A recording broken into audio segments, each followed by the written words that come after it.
Okay, so with conscious living, aside from that, we're going to do a little conversation exercise in a minute. But aside from that, infinite opportunity is within the soul. We have so many people out there who are not overworking themselves, and when they should be doing some kind of extra work. Infinite opportunity is within the soul. And a lot of people are wondering, why isn't this opening up to me? Why isn't that opening up to me? And a lot of the time we get these ideas to do something in life, but we don't listen. And then we listen to, and we don't listen to our spirit, but then all of a sudden we listen to our body. And when we are not listening to our spirit, that means we are unbalanced. When we are listening to our body more than anything. On the streetcar on my way here today, I saw a woman get off the streetcar, and as soon as she got off the streetcar, she lit up her cigarette. Now, she listened very well to her body. Her body said, I want this cigarette, and she lit it. She probably couldn't wait to get off the streetcar to actually light that cigarette. And I thought to myself, how many times do all of us do that? How guilty are we not just of a cigarette, but even of, maybe for some people, the glass of wine when they get home. Maybe some people, their cell phone, right? Sometimes I'll be like, you know, as soon as I wake up, I reach for that cell phone, I look at all my emails, all my text messages, and I think sometimes it's important to say, you know, I'm not going to do it. I'm not going to do what has been my habit. And did you know that there's rich people and poor people? What is the difference between the rich, the very wealthy, and the poverty? Habit of the poor. That's it. Habit is what keeps people impoverished.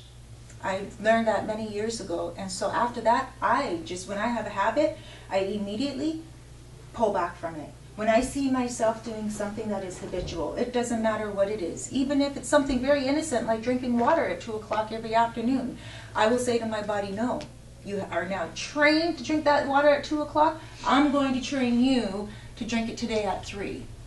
And you have to play with your body like that, because the body is so powerful that it will try to overpower the spirit. It is like a machine, and it has it's like a child, an unruly child. And if we allow it to control us, we're unbalanced immediately.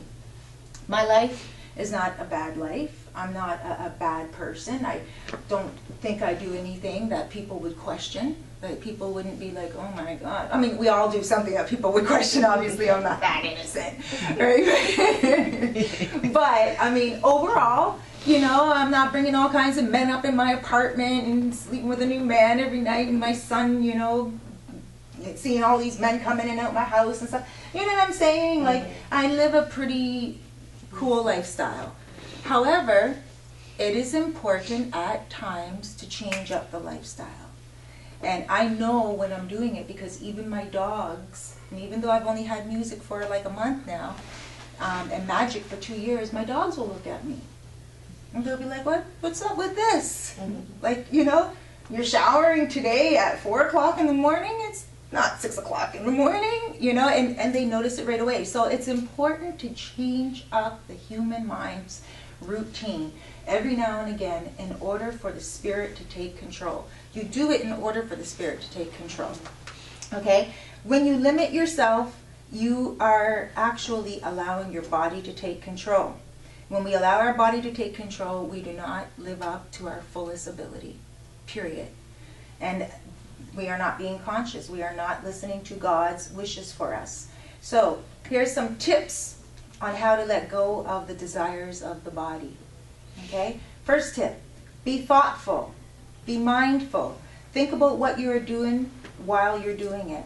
And if there's anything that you're doing that you know is questionable, say to yourself, what if the whole world was to do this right now? What would the world be like? So, in other words, I have a friend that lies constantly. She just lies constantly to her man. Lies constantly. And I'm always like, why are you going to lie to him? She lost her ring. And she innocently lost it, but she told him that someone stole it because she didn't want him to get mad at her. But she just lies. And I'm like, imagine if everybody were liars. We would have a very untruthful society. Now, imagine if everybody was truthful. we would have a very honest society. So anytime we do something and we feel inside of ourselves that our spirit is saying, don't do that, just sit back and say, what would God do right now? Or what if everybody did this right now? What would the outcome be? And if you know for any minute of that time that it would be a very unhealthy decision if the whole nation did it, then don't do it. Hold back and don't do it, because the spirit is saying don't do it. There's always a reaction for every action. And even though we might want to please the body at that time, it's important to not do it. I'm going on a diet. I have really, in the last year, the hemp has been really helping me maintain my weight, very much so, but I don't go out and exercise the way I used to. I really don't. I used to walk a lot when I lived in Scarborough, and living downtown now, the most I'll walk is across maybe 2 blocks. Sometimes I'll go down to the lake, but when I first lived in Toronto, it was once a week. Now I'll do it maybe once a month. Walk all the way down to the lake. It's a 20-minute walk there and a 20-minute walk back. 40 minutes a day is all I need to do. My body tells me all the time, oh, you'll do it tomorrow. All right? I don't get it done the next day, but my spirit says, move now. Get up. You have time to do it. You have the energy to do it. You have these dogs you can walk. You have every reason to take a walk down to the lake. It's a beautiful walk. You put your music in your ears and you just preach to yourself and pray to God, and it's a beautiful walk. Why wouldn't you do it? That's what my spirit says, but I don't listen to my spirit. So now I'm getting these thighs right here. My pockets are spreading open. Right? Your thighs. I would be happier than 3-inch pins. Right? But it might not be. You know what she's talking about. It might not look like a lot, but for me, and they have this help. Right. Talk about that. So these are a size 6, but yeah, they're a size 6. But I have right here. I feel the chub coming in, and I used to be way overweight before, so I know that if I get a little out of control, it starts to spiral and snowball. So I know by my behavior, when my spirit says, get up and walk, it's telling me, you live in too much of a, relaxed lifestyle. Too sloth. Yeah, well, not sloth, because I'm not being lazy. I'm just not being mindful of my, because I'm doing other things. Like I'm keeping. So you can't be so hard on yourself then. Right, like I'm dancing in front of my mirror, and every day at 7 o'clock, and sometimes just to change up the schedule, I'll do it at 4 o'clock or whatever. You're always moving. But check this out, because I'm 155 right now. I weigh 155, but when I'm in front of the mirror and stuff, I start to think about other things I gotta get done. And I'll be like, okay, 15 minutes, God. And I start to exercise in front of the mirror. 10 minutes goes by, and I'm like, oh yeah, I gotta write this. And I'll go to the computer, and I'm like moving my legs and stuff and typing on the computer. But then it's back, like it's ridiculous. If I am on that walk, there's nothing else I can do. If something else comes to my mind, my computer's not around me. That cell phone, I'll have to take my hands out and stop with the dogs, and then text, and it becomes very tedious. But when I'm on that walk, I have to. So what I've decided to do this week is be mindful of what I'm doing and listen to my mind, and I want to lose 10 pounds. So how am I going to do this 10 pounds? I'm going to start doing my walking. That's the only thing I have to do to change. As I'm a vegetarian, I eat very healthy, I'm just going to walk. You look perfect to me, so. Thanks. Thank you. But I'm just gonna walk. That's it. For 20 minutes down there, 20 minutes back, and the dogs will be so happy. Well, Magic will anyway, everyone will be so happy. God will be so happy. I will be just doing so much without one dedication. So I would encourage you guys all to do something this week that will help you increase your week, no matter what it is. Even if it's phoning up one friend a day and encouraging them. Even if it's just, waking up at 4 o'clock in the morning and meditating and going back to sleep. Okay. Back to sleep. Yeah, back to sleep. All right, waking up at 6 o'clock in the morning. I see how my eyes popped out. Never. And so anything you know, could really, you can just change anything. It's being mindful of what you're doing and increasing it. And more importantly, you know, say to yourself, what if the whole world was doing this? How would the world be? You know, if everybody was just sitting around and not listening to themselves, everyone would be unhealthy. I notice that when I exercise, I feel a lot more healthier too.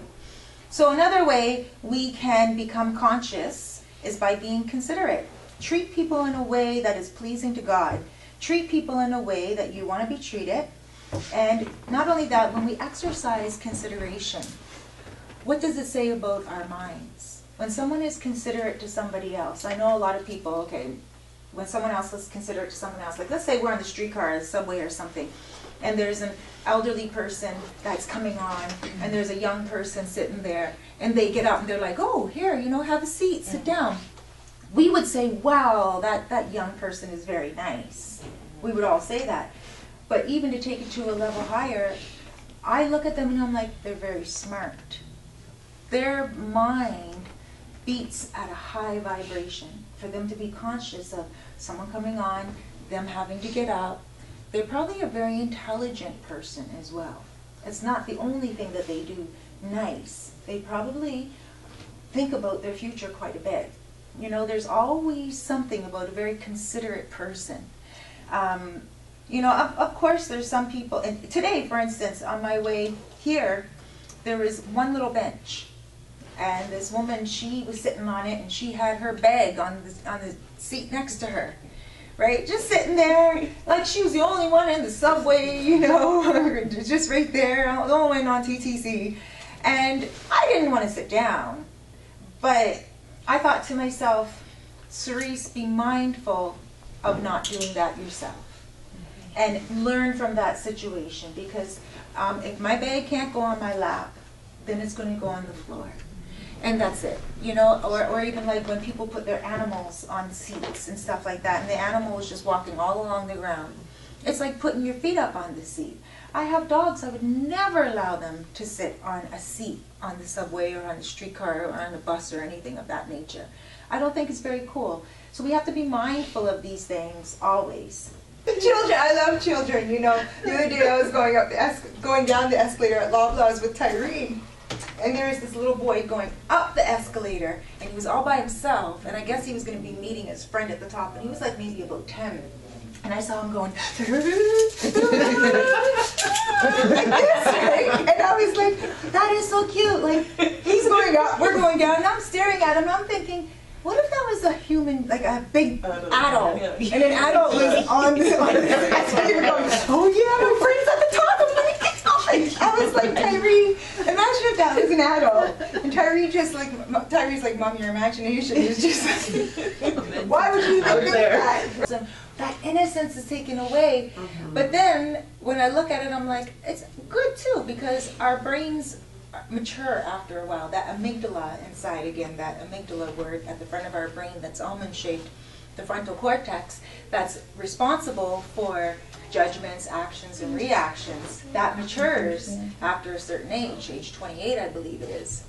Right, so yeah, so it's when the kids are so innocent, avoiding fulfilling the body, so, you know, fulfill the mind instead. If the spirit says move, get up and move, no matter what it is. Like, I got to the point now where if, you know, my spirit says go for a walk down to the lake, I compromise with God, and I'll say, okay, God, take a walk over to Loblaws. But I will walk at that moment.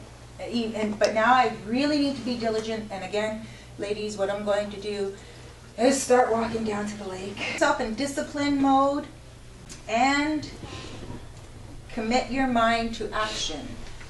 And as soon as you guys want to do something, and you know it's something that might not be good, we know Dawn doesn't do anything not good. You do everything good, right? And she's like, yes, great. And no matter what it is, ladies, don't do it, okay?